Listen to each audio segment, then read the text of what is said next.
Hey, how we doing, everybody? Welcome Howdy. to Primetime Patriots. Hey, thanks for hosting me here. You bet. So, everybody, this is a little different. As you can tell, I am not Kaylee Thompson. Most of you all know who I am. I am Lucas Thompson. I'm the guy that happened to marry up when I found Kaylee. Um, Hopefully, y'all can hear me okay. I usually am in the other chair in our house, which is where not Sleepy Joe Cecil is sitting at the moment. So, hey, everybody. Let's see. We got Pinky. Joe, if you on along the right, you're going to see a box that says, I think, private and then comments. If you click on the comments tab, you'll be able to see everybody's comments. All right. So then you can kind of see what everybody's saying, and people might ask you questions. We got Jerry from Bern, Kansas. We got Rose. Hey, Rose, how are you? Got Mott's from Nebraska, Viola. Lots and lots of people. Glad everybody could join us. So what I'll do, Joe, is just give everybody a few minutes to. Sorry, it bothers me. Love you guys. Kaylee coming in to fix our technical. She's our technical director, so we'll just leave it at that. She's fixing us from a technical standpoint. So what I'm going to do, Joe, is just let everybody kind of jump on. We got Mobile, Southern Illinois.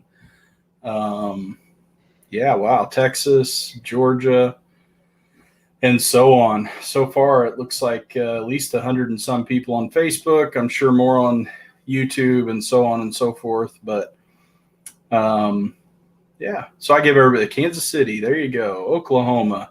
Give everybody just a minute to jump on. Listen, here's what we're going to do tonight, everybody.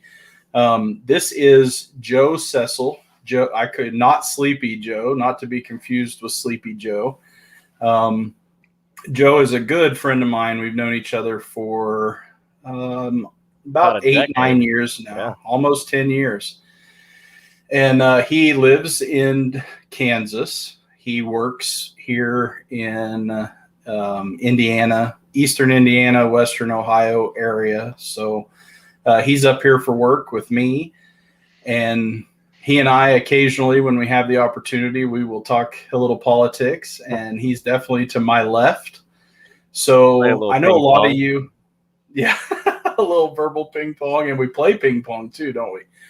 A lot of you have asked us numerous times to bring on really intelligent liberals. I say liberal, leftists, moderate leftists. I would say Joe is definitely to the right of a lot of the popular leftists that are out there right now, but he does have an affinity for AOC and Bernie. I mean, I didn't bring on some fake lefty by any means, any stretch of the imagination, but Joe's very intelligent. He's got a great story.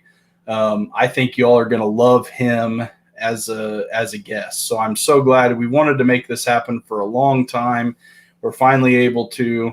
So I hope you all have a fantastic time watching us. Like, share this video, love the video, share the video, like the video, whatever. You guys know more about all that stuff than I do, how to break the algorithms and so on and so forth. So I'll let you all do what you know to do, and Joe and I will just kind of get started. Yeah. So So Joe, tell us a little bit about your story. Yeah, absolutely. Tell us. Start by telling us a little bit about as much as you want to tell us about your story, because I think it's compelling, and I think people can really see where some of your ideals about the exceptionalism of a lot of the parts of the system that we've got come from, even though you might change them in a little different ways than I would. So go ahead, Joe. Yeah, so we're all can you guys hear me okay? Can you hear me okay? So we're all kind of influenced by our experiences in life, and I've had a pretty interesting ride myself.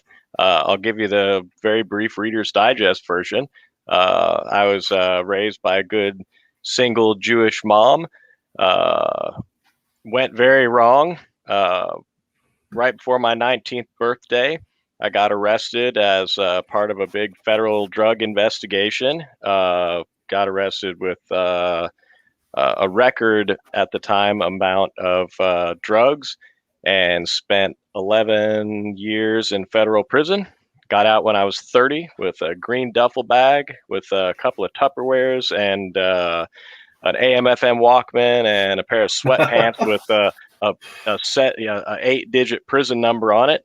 And I, 10 years ago, right around 10 years ago, I was, 11 years ago, I was sleeping on the living room floor at my mom's house on a 2-inch piece of foam with an ankle bracelet on, and I was a host at Applebee's making $3 an hour, and I was the best damn host that Applebee's has ever seen. Because unlike the kids that were there going, "Hey, I'm a minimum wage person, I'm going to do a minimum wage job," my perspective was I was going to be the best. I was like, I'm going to set the standard at what I do, whatever the hell it is, even if it's scrubbing out a bathroom at Applebee's, right? So attitude changed a lot over the years, but I'll say I try to find the good in everyone. But I also, like Lucas said, find myself to be pretty socially liberal in a lot of ways. And as I get older, maybe more fiscally conservative, but still have some pretty firebrand, radical liberal ideas that sound crazy until you hear me out a little bit. Yeah, so anyhow, I went from that flat zero 11 years ago to now I started buying houses and fixing them up. And now I've got a successful real estate business, and I've climbed the corporate ranks. Even though I didn't have any business, I started out on a forklift at Goodyear, making $13 an hour as a union guy, and now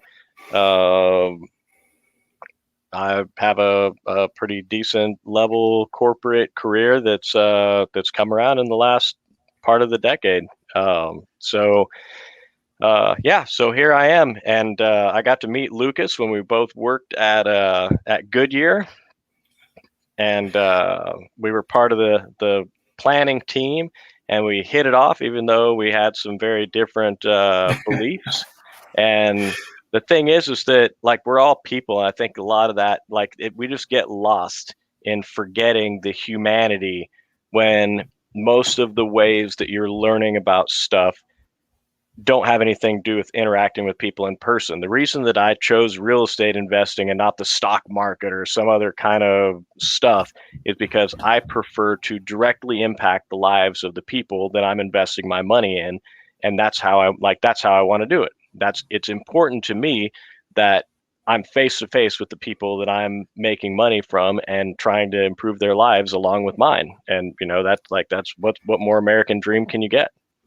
Yeah, and frankly, I think that's what resonated for the both of us together. Was I was kind of doing the same thing. We both spent the 2000s in much different stations. I was in college and then law school and then practicing law, but by 2010, 11, 12, same time period as you, I needed a change. And my change wasn't coming from the same place, or maybe even not headed to the same place, although we've ended up in the same place over the years. But the reason I did it is very similar to the reasons that you have chosen to do the things you've done with your investing, with your career. Is I like to work with people. As practicing as a lawyer, I was doing spending a lot of time behind a computer, typing and reading and doing stuff that nobody wants to really do. And what I missed was partnering with individuals and taking a problem and making it better as a group. I love the collaboration. I love working with people, and it just so happened that manufacturing opened that up for me. And there you were. And you were kind of doing the same thing. I mean, to work with people. You like to invest in people. You like when people invest in you. And really, at the very core, that's what makes us very similar.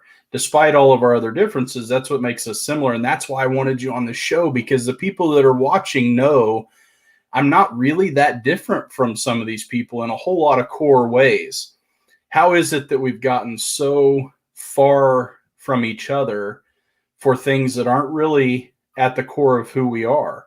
And you and I have managed to maintain that togetherness. I don't mean to sound too hokey here, but we've managed to keep that even despite all of our differences, because I think you and I, coming from difficult places in different ways, but still difficult for the two of us, realized how important that humanity was to us. And that's why I love to hear that. I love to hear how you look at investing, the way that you manage your properties. There's probably people that are that you're their landlord watching you right now, and they're nodding their head because they know Joe is the guy who does it right. My father-in-law, any of you who know Kaylee's dad, he loves Joe Cecil because he's worked with Joe. He knows Joe is everything that he says he is. And I've known him long enough now to know that's the truth. For me.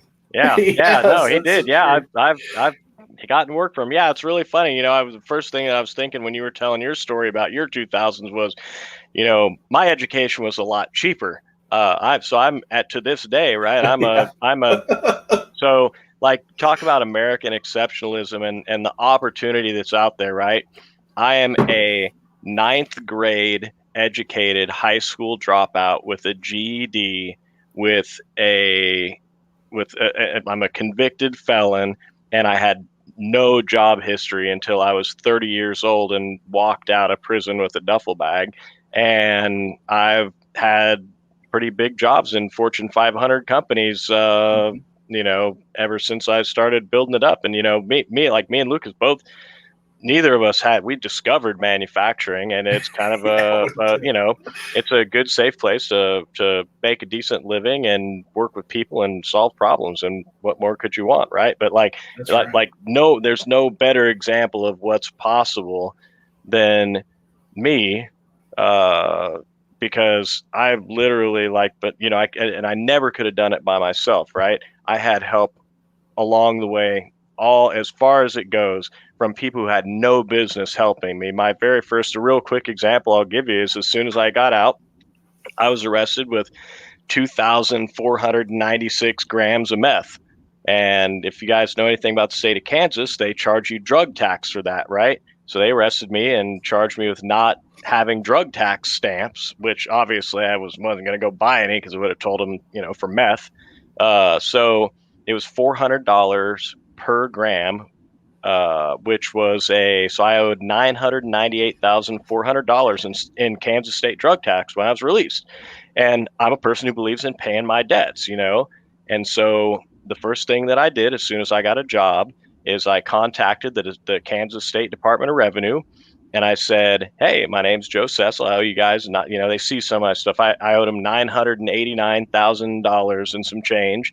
And I said, I work for Applebee's for $3 an hour. I get my first paycheck on Friday. I'm never going to be able to pay you everything that I owe you, but let's come to an agreement and find something reasonable, and I'll start making payments.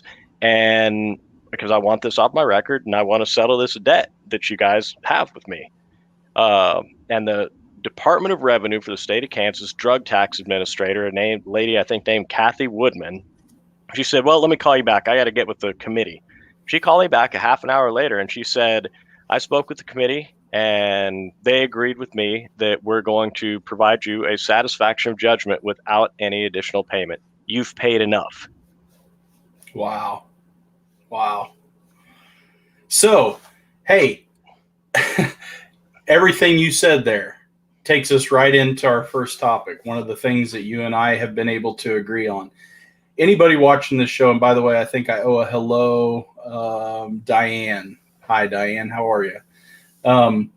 You and I set out to figure out some things that we could agree on the other night, didn't we? And we were talking about multiple things. There's a lot of things we can't agree on, and it just is what it is. And even politics stuff, right? Yeah, not just like agreeing on what kind of coffee we like, right? Exactly. Joe doesn't like coffee. He likes tea. Coffee makes him too jittery. I like coffee. I like decaffeinated coffee. Oh, that's not coffee. We all know that. But we talked about some things, and I think as I was thinking about the things we agreed on, what I realized is all of us have had hard times. We've all, and when I say we've all, there's definitely groups of people who their hard time is a lot different than our hard time. Not being able to buy a second yacht is not exactly the same as having a $900,000 judgment hanging over your head when you're making $3 an hour. So it's not always the same problems, but we've had hard times, and somebody somehow, some way has been there to help us through it in one way or another. You gave a great example. Our boss at Goodyear gave me an opportunity coming into Goodyear with no manufacturing experience. I had a law degree, but how does that help you in manufacturing? So he gave me an opportunity. I tried to make the most of it.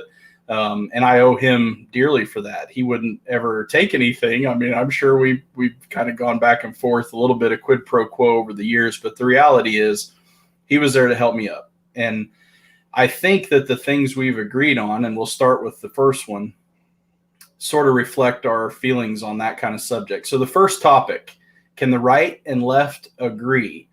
Our first thing that you and I talked about, and we tried to come to an agreement on, is the hot topic of student loan debt, national student loan debt. I think you and I both have, hi, Kim, you and I both have different opinions on college education. But I think one thing we both agree on is that the cost of college education no longer represents its value. It's gotten out of balance because it's backed and guaranteed that kids can borrow as much money as they possibly can with no guarantee that it's ever going to pay off for them. Yeah. So I back in 2012, I wrote myself a blog post that I don't think I ever even published about what I called the education bubble, where I looked at the housing bubble and it was like, hey, if you can write a blank check and you can pay as much as you want for a house, and you can borrow the money and it's not coming out of your own pocket. Yeah, great, no problem. Mm-hmm. So now the exact same things happen with education, where you can get unlimited, it doesn't matter what it costs, right? And you can go get a loan for it, which means that if you're not really, if you're not paying for it out of your pocket and you're borrowing the money, then there's no reason that it can't continue, that the cost can't continue to escalate, right? And yeah, and it feels like a trap. And I opted out of it. I said, like, I'm a smart guy, right? And the math that I did said I can take that $20,000, put 20% down on two $50,000 houses and turn that into $450 a month in passive income, right? Like, yep. I can't do that with a year of college. And what do the rest of us say? We all say, "I'll just keep going till you get that piece of paper, because it's only the piece of paper that counts." There's a few of them behind you on my wall there, and you came in and you looked at them and you oohed and awed for a minute, and that's really all they're worth, is the oohing and the awing, because I learned a lot, and law school in particular changed my way of thinking, and I'm glad I did it. It added tools to my toolbox, but it certainly didn't add the value that it cost me. So the question right now is, what do we do about that bubble? What do we do about the education debt bubble? For example, if I did income-based repayment right now, based on the government's current scheme for income-based repayment, and I gradually increase my earnings over the years, but not, astronomically. I mean, I suppose if I start making seven figures, it's not going to matter much. But assuming I don't, and I stay on a relatively modest climb like I'm on right now, the reality is I'm never going to pay off all the debt that I have, because after so many years, the government takes care of the rest. And based on that, with the current climate of interest that it's got on it, I'm never going to pay it all off. Also, as we've seen, the first hint of trouble in the economy, and they just unilaterally shut them off. You don't have to pay. The interest doesn't accrue. It's like it's not attached to economic reality anymore.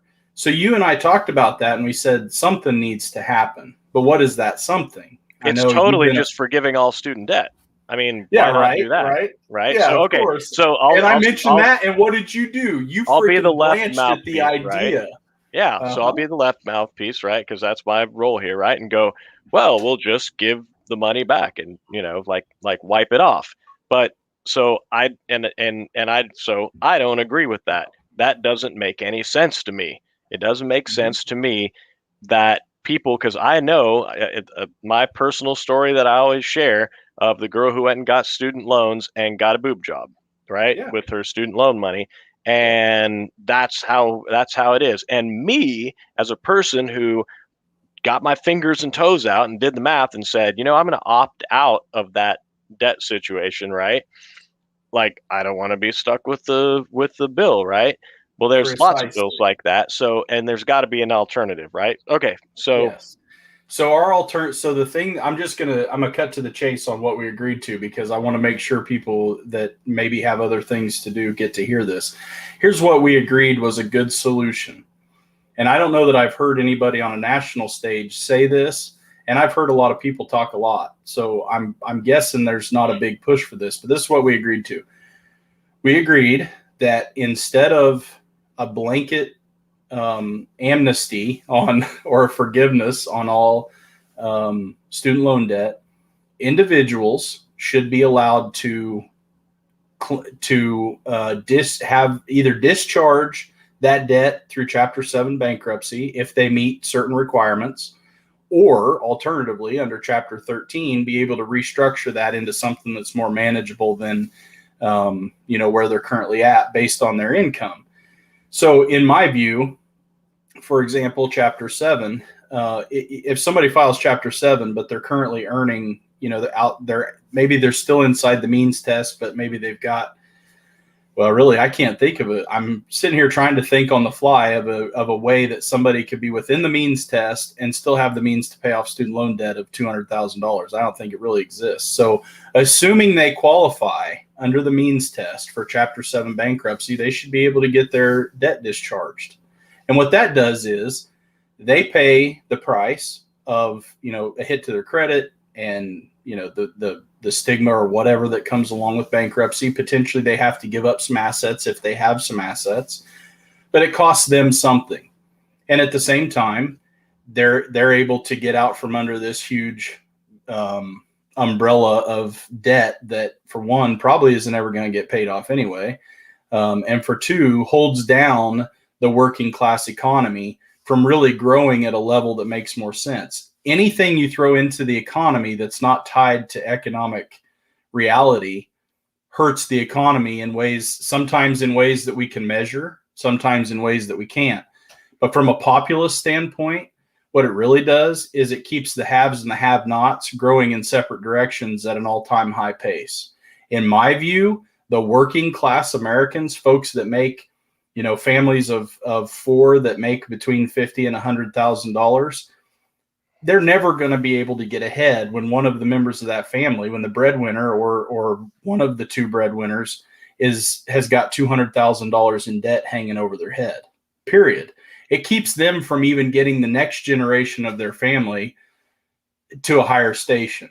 And I'm telling you, the haves, the people out there that are worth more than $1 billion, it's well, Joe, I'm going to let you talk about that a little bit, because the reality is I don't want to talk about everything right out of the gate. And I want to be challenged on this idea a little bit on how it could affect the economy if we were to allow people to discharge their student loan debt in bankruptcy. So look, just like my $998,000 in state drug tax, right? It is a government debt that was accrued. And if it hangs over my head, I'm never going to pay it. I'm never going to be able to pay it off, right? So that's the reality. It's the reality for most people who go and spend the money to go through college and get a degree. Like, I have a friend whose long-term significant other has 2 master's degrees or something, right? And you can go to school forever, right? But I don't know, you're ever going to pay that off. What do you, like, practically speaking, what do you want to get out of your government policy, right? So loan forgiveness, just like, hey, like, why wouldn't I just go get a student loan right now if I know that I just don't have to pay for it, right? So that doesn't make any sense, right? But we have a vehicle for this in the law right now, which is bankruptcy. Bankruptcy is what you do when you take out a loan and borrow money and you can't pay it back. Because what happens in my brain, what happens when you hang this debt over someone's head is you take away their opportunity. It's economic servitude, right? Because the people who have $1 million aren't taking out student loan in the first place. Who has to borrow money to go to school? people who can't just pay cash for it, right? So there's this really easy division, and over the fence here, there's the people who just have money and can pay for it, and then there's everybody else, and everybody else can't, right? And there is a lot of opportunity in going to school. Like, I don't want to just crap on school altogether, because there's a lot of opportunity in going to school. But having that debt hanging over your head forever limits your opportunity, and it only limits people who need opportunity. Exactly. And like, just let that sink in, right? So if you when you're taking out this big student loan, it's a gamble, right? You're betting on yourself. And I believe, so when it comes to my life, right, I bet hard on me. So if I wouldn't have had another path to go, if I wouldn't have been able to make it work doing what I did, if I was most people, right, I would have wanted to go to college. Now, for me, as a convicted felon who's starting at 30, not having a college degree is the least of my freaking problems when it comes to getting a job, right? So the regular person who doesn't have the scarlet letter that I had to start out with, right? Going to college, and a lot of times it makes sense. Now, so does going to trade school and becoming an HVAC technician. Believe me, now I'm looking for a good HVAC technician. Yes. If there's anybody out there, right, I'm always looking for someone else who actually knows how to do something, and that is just as important, and that is just as valuable. But if you gamble on yourself in America and you lose the bet and don't end up with the big enough job to be able to pay off whatever the loan is, right? At that point, America has a solution for you, which is bankruptcy, which is, hey, bankruptcy is Uncle Sam wiping your slate clean. I'm a Jew, right? I'm not a practicing Jewish person, right? But I was born to a good Jewish mother, and so that's my thing, right? But the Bible has a solution too, right? They have, don't get me started trying to quote Bible stuff, right? But they had Jubilee year, right? Like in the Bible, there is the exact same thing that there is in American law, where they go, hey, after every so often, we're going to wipe the slate clean, right? And wiping the slate clean is an important American value to me. Now, I haven't got, I'm never going to probably get a presidential pardon or whatever, right? But there has to be a way to get rid of this debt hanging over your head. So okay. So we had the question, and whose pocket is it coming out of? And then there's this one that's more of a comment. They get the education, then don't pay something for nothing. I'd like to get a house that way. So Pinky and Jacinda totally 100% would normally agree with you. And I see where you're coming from, and I hear it. And Stephanie, I hear you. Here's my response to that.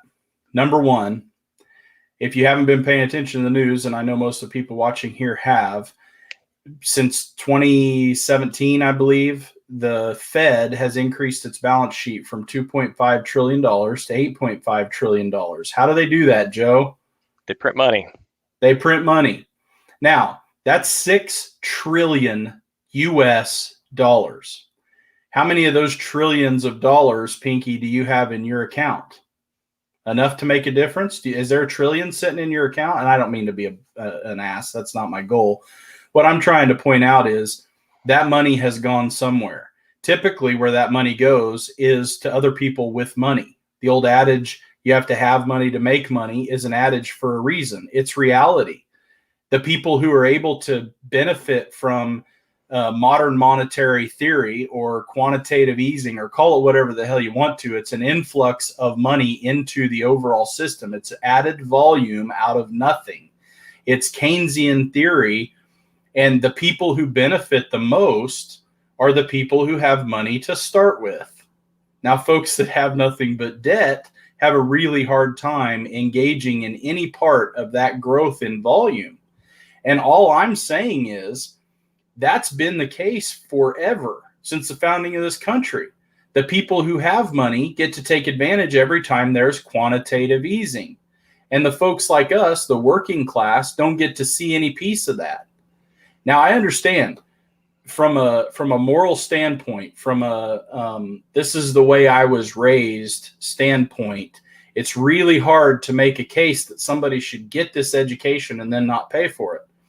But there's so many other factors to be considered. Number one, what did they really pay for? You know, when I started in college, my credit hours were $100 a credit hour. By the time I got done with law school, it was like $900 per credit hour.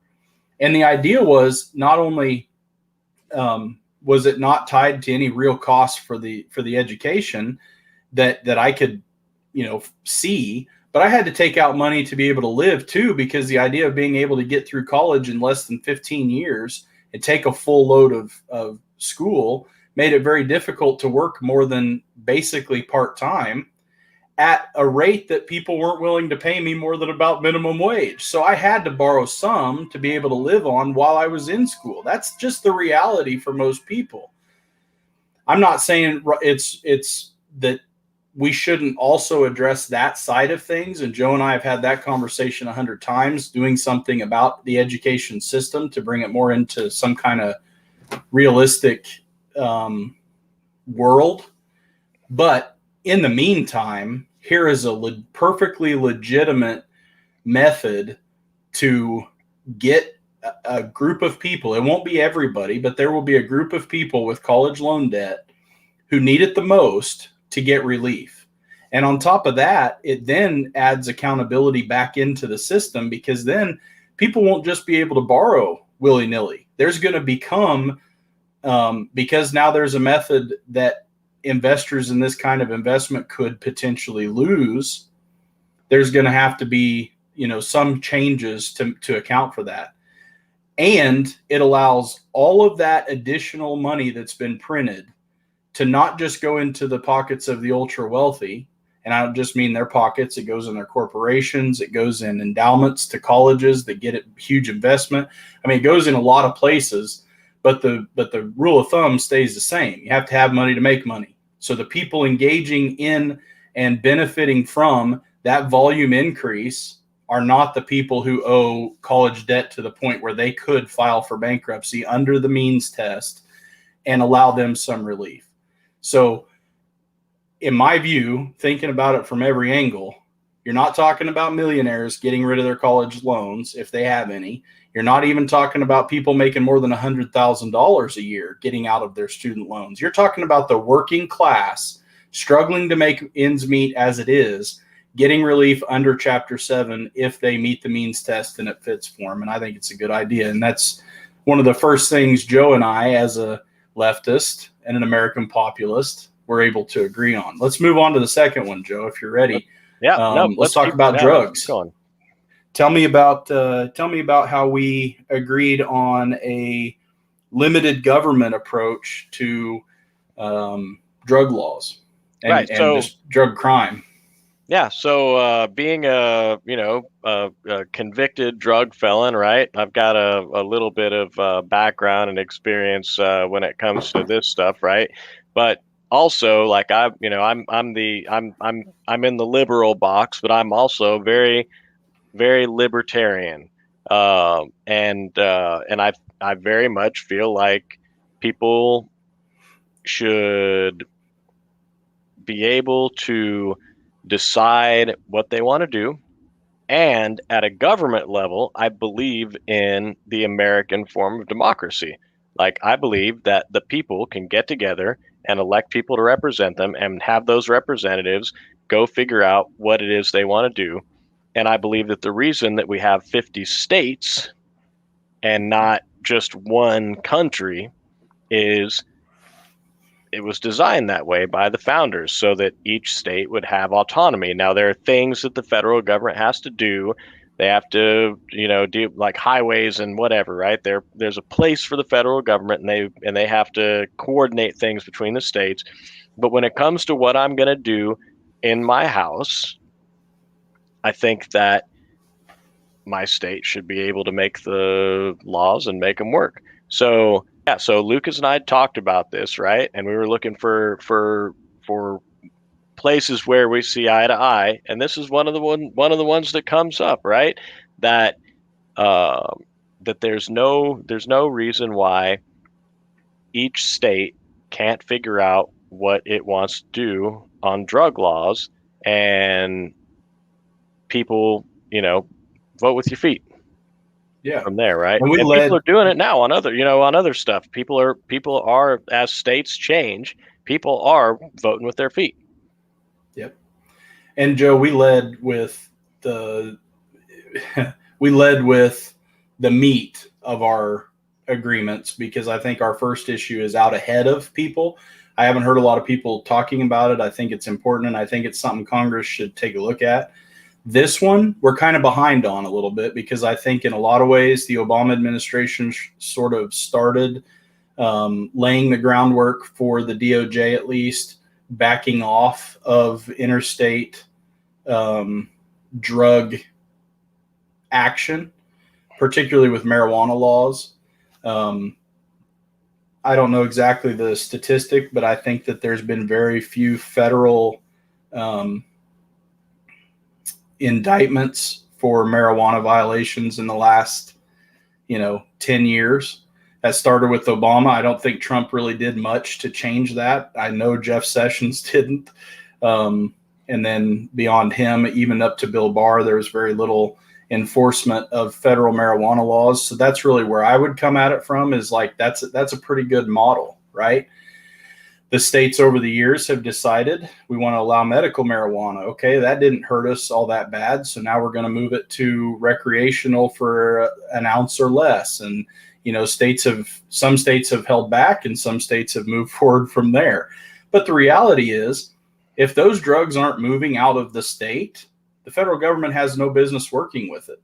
And I believe that if the closer the government is to the people, the more responsive they are to the people. So if the state legislatures can be, they're more going to be more democratically involved in what their state is doing from a policing standpoint than the federal government would. So that's why, I can totally agree with that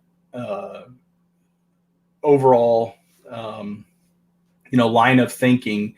And I think it's a limited government conservative ideal. I can understand why we maybe went too far. When you're tuning a guitar, you don't try to jump right to where you think it's perfect. You go a little far, you come back a little bit underneath, and then eventually you get right in that sweet spot. Maybe we went too far in the 60s and 70s when crack and cocaine and different really hard drugs and heroin were making such an impact. Some states had real methamphetamine problems, and maybe they went too far. Some maybe didn't go far enough. But the reality was, we've experimented enough with the criminal laws, federally, state, and locally, that I think states now have enough information, enough understanding that they can do it on their own. That's my position. So I consider that a second agreement, Joe. Yeah, no, I mean, absolutely. And, the federal government's role in drug interdiction started out as, the idea behind it was that there was people from outside the country bringing drugs into the country and trafficking them across state lines and all that kind of stuff, right? And the idea was busting up major crimes. The people that I was in jail with for drug crimes, they were like, they'd never been outside of their freaking neighborhood their whole lives. Like, literally. And I don't listen, as a guy who's been in the drug world, right? I don't think that I don't want people to have free run of, I don't want more meth heads, more crackheads, or any of that stuff, right? That stuff's hard on people and hard on their life, and it's just it's not good stuff. Mm-hmm. But is it the federal government's role to go after people for this stuff? So they realize the federal government just has a big old hammer. I was in jail with a guy who got on drugs, okay, but he beat his mom to death. He killed his mom. And he got the same amount of time locked up as me, and I had a bunch of drugs. So that seems disproportionate to me on both sides. If you kill your mom, you probably shouldn't get 12 years, right? Like that doesn't make any sense either. And I do think there's also a disparate impact when it comes to how it affects minority groups as well, and really just and the poor in different ways. There's probably some cultural aspects to some of the drug use in some communities, and for the poor, there's always people trying to get ahead, and that's just one of the more easy ways to do it. And I understand all that. I'm not saying we should be allowing drugs. I'm not arguing for the legalization of drugs. What I'm arguing for is that, for example, Leslie makes a point that states are doing it to raise money and not what's best for the people. Well, guess what? There's nothing in the Constitution, with the exception of the preamble, that has no authority. There's nothing in the Constitution that says that the federal government has the right to prescribe for any person of any citizen of any state what is good for them, period. The state doesn't, or the federal government does not have a plenary police power, period.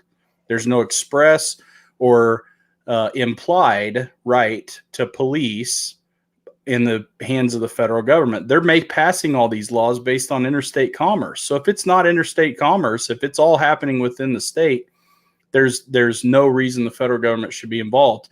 Furthermore, the 10th Amendment actually leaves that to the states. Anything not specifically in the Constitution is left to the states and to the people. That's our 10th Amendment. So if you're on here and you believe that we should be following the Constitution, you're a constitutionalist, then you need to take a stronger look at our federal laws, particularly when it comes to law enforcement and criminality, and ask yourself, does this really affect interstate commerce?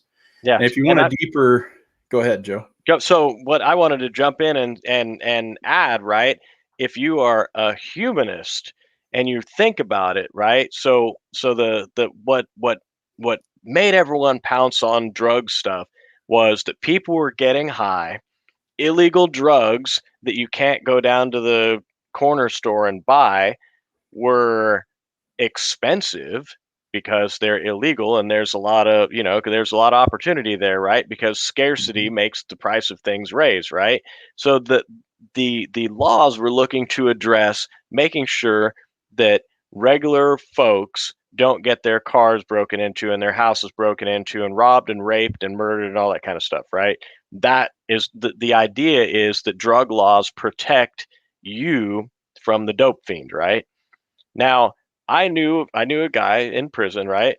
And he was a what do you call it? The methadone addict, right?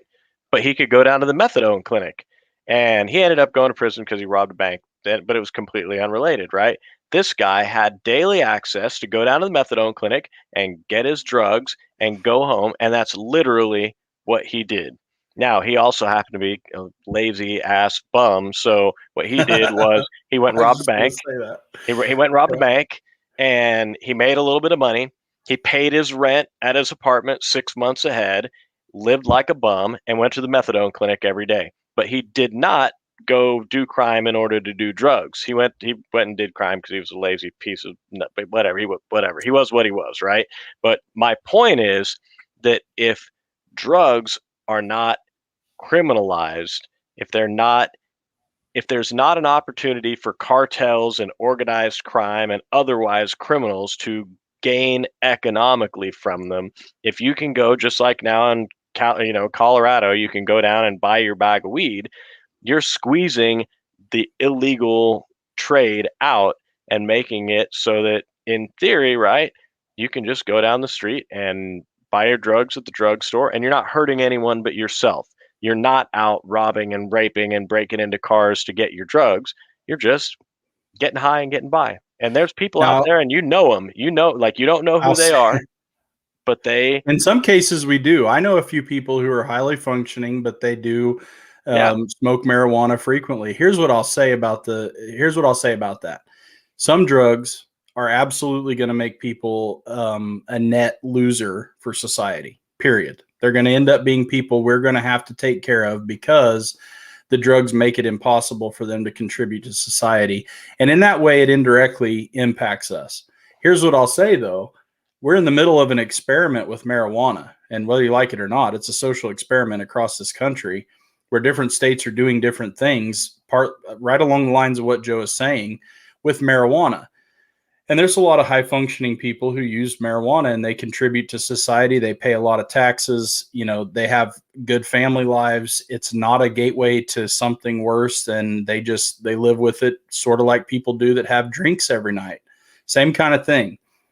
That's a different ball game than some of the harder drugs that tend to take your life away from you. And there's no way we'll all agree on what impact those drugs have or don't have, and whether or not legalizing them would make things better or worse. I don't believe that just because heroin's legal, everybody's going to start doing heroin, because people just aren't. Marijuana is legal and I'm not smoking marijuana. So it's not, there's a lot of arguments that don't make sense.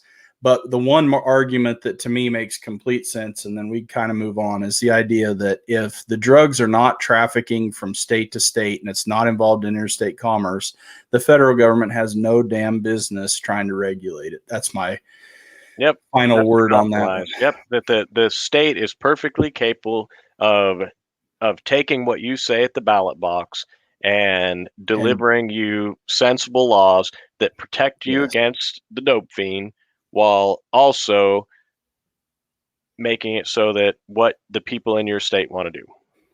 Yeah, and Melissa, your question about states need to drug laws need to be fixed at the state level. Yes, that's basically what we're saying, with the exception, of course, of any kind of trafficking or anything that the federal government would have a right to manage. So, and yeah, you're right, Linda. Definitely, there's bad side effects of using drugs. But we have further methods to deal with those negative effects.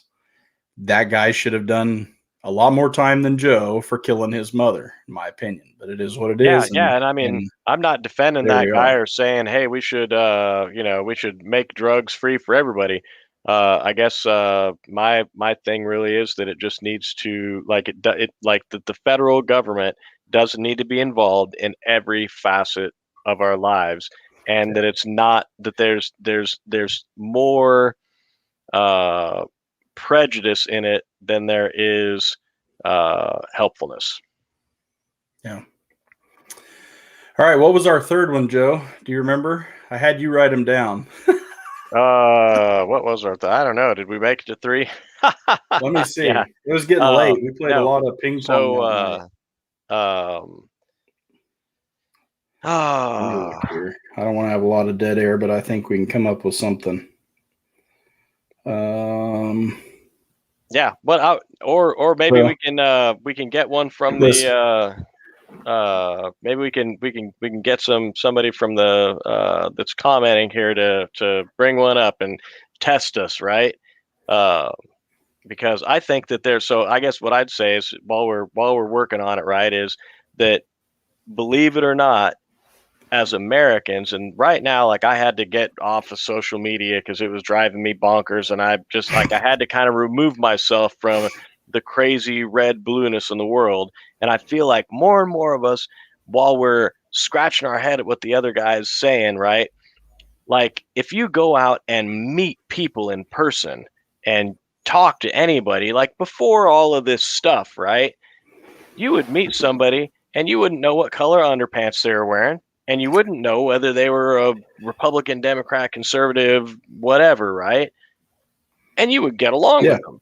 And I strongly believe, and I know this from my experience, that because I have contact with a lot of people as a landlord. I had 21 properties and sets of tenants, and also lots of other stuff that I've got going on. And I talk to people all the time, and people are still people. And that liberal or that conservative or whatever, right? Like the real problem is the same way that you wouldn't want a computer chip in your brain that let your wife see everything that was going across your brain, and vice versa, right?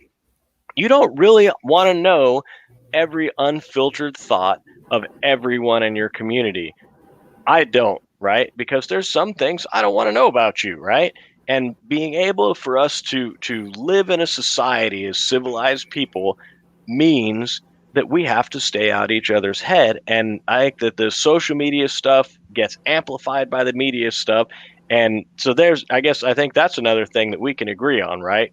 That the media universe is driving people apart and destroying the fabric of humans in America and splitting us up into herds so that we Yeah. can't focus on the real thing, which is the So, world of the haves and have-nots. so you and I have talked about this before, but I don't think in this context. So let me bring this up. American Idol. Everybody's familiar with American Idol. You may not know anybody who's ever been on American Idol, but everybody's familiar, right? It's a bunch of people try out, and then eventually it whittles down to where eventually in the top 10 or so, the whole country starts voting, and they vote and they pick their American Idol, and the winner, gets a contract and whatever. But the idea is you have to be good enough to make it into that top 10, and then it becomes a bit of a popularity contest. But in reality, typically it's pretty good, talented people who win that show. Our value on talent may be a little different. I may be listening to Steve Winwood while somebody else might be listening just to Eric Clapton. I don't know. Whatever. That's not really the point. My point is there's a model there. What if in picking our elections, or picking our presidents, so presidential type election, we did something similar to American Idol? Now, hear me out on this. Basically, we take the top 15 Republicans, top 15 Democrats that want to run, and maybe even throw in 5 or 6 independents, some little Ross Perot human grenades thrown in the mix. Throw them in there. Have some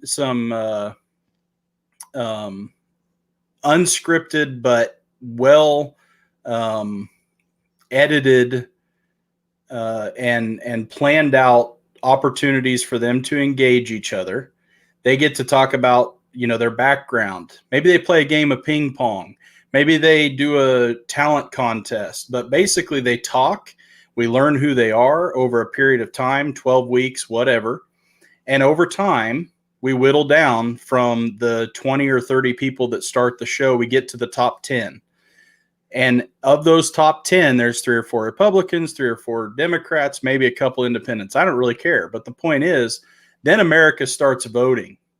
Guaranteed, we can figure out a way. Joe and I have talked about different things that we can do to ensure safe, fair, and secure elections electronically so that it can be relatively immediate. But I don't even care if people have to go out to the polls and vote in person. However we do it, people start voting on these 10 people. The next thing you know, we've got it whittled down to the top 3. And of the top 3, we whittle it down to the top 2. And finally, out of those top 2, we pick our president. And maybe the second place runner-up is vice president. I don't know. I don't really care how that turns out. But what I think we would gain from that more than anything would be we would understand that all Americans get to see how the sausage is made through the entire process. Very little gets hidden from us. Everybody has the opportunity to see these folks engage each other regularly. And we're not making a decision based on what the media tells us these people think, say, do, feel, whatever. We're making decisions on what we are actually seeing happen ourselves in front of our eyes. To me, I think that'd be a fantastic idea. Joe, you and I have talked before about how do we get these guys engaging each other more often so that we can see them communicating and, have AOC in the same room as Marjorie Taylor Greene. They hate each other, but we've never seen them actually have to engage and talk about anything. If you and I can do it, then they can do it. And if they can't, then fine, we'll run against them. And when we get on that American Idol type show, we'll show the whole country how we are better than AOC and Marjorie Taylor Greene. How about that? What do you think? Can that be our third one that we agree on? Oh yeah, like I said, the media thing and the whole media environment, the way that we approach that piece of the world, it doesn't make any sense right now. It doesn't make any sense anymore. It drives people, regular people who have a lot more in common than what they don't have in common, because all of our values, most of us, we have the same values. We might differ on points, but all of us want the same thing. So it's really funny. So I'll give you just a brief story. I'll try to keep it real brief, right? When I was 18 years old, I thought that I would never read a book that was written before I was born, because I was like, what could people 100 years ago possibly have to inform me about my life? And then I go to prison. I happen to have a lot of time to read, and I start reading classic literature. And it turns out that people have been loving and hating and fighting and fucking and do all of the same stuff that we're doing right now. They were doing back in the Roman days. They didn't have Facebook, but they were doing all the same stuff. And there's very little new human experience. There's very little new human value. We all want to have food and shelter, and then happiness and social engagement, and then some ideal to look forward into the future and build in order to have that self-actualization, right? That's what we all want. Maslow's hierarchy of needs hasn't changed since they built the pyramids. But somehow we all think that we're completely different now. And the media can't and here I am, right? I'm the liberal, right? But the media can't tell me anything about human values, because I've read The Count of Monte Cristo. I've read Les Mis. And back in that day, and back in the days of the Iliad, people that still had the same human values, and they still have them now. You and me out there, whatever our politics are, right? We still want the same thing for ourselves and our families. And the American constitutional democratic process is the best way for us to resolve our differences. No one does it better. And I think that we all, so there's our next thing we agree on, right? Yeah. So if you start at the base and the fundamentals, we're there. Yeah. Now, I say it this way. Got to come to the table. I say it this way. America is exceptional not because we're perfect. America is exceptional because the system we've set up can always be bettered. We can continue to make things better. The reason, because we haven't set our country up and our system up where one person or a small group of people hold all of the power. Sometimes it feels that way, but in reality, with our Constitution and the way things are set up, we have more opportunity to change things for the better in this country than previous empires have had before us. But it's up to us to keep that alive. And I think that starts exactly like Joe said. If we can agree that it's exceptional and it's up to us to maintain that exceptionalism, then that's a good place to start. So thank you, Joe. Gosh, yeah. I appreciate you coming on here, man. We see each other a lot. We work together. We do a lot of stuff together, but I'm really glad that the listeners, the viewers of Primetime Patriots had an opportunity to hear your story. Share with your friends. Hopefully it can give people some hope if they're in the middle of some difficult times, because if Joe can overcome all the things he's overcome in his life, you guys can too. It takes effort. Joe works his butt off, and it really takes a heart for people, a heart for improvement, a heart for bettering yourself and the world around you, and Joe definitely has that. So thank you so much, Joe, for coming on the show, and we'll have you back on again soon.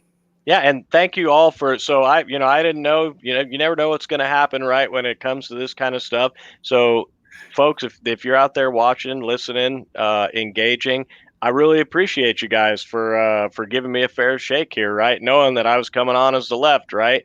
And so the greatest thing that happened during this show was that everybody that commented, I got treated great and very fairly here, right? Which is just the opposite of what you'll hear in the media, right? Nobody can be reasonable. And here we are. That's right. Here we are. Maybe one day we can bring you back on and you and me can throw mud at each other. How about that? We'll do that. All right. Well, thank you, Joe. Thanks, everybody, for being on here. Don't forget to join Blake here in about 26 minutes. and have a fantastic evening. Thank you all very much.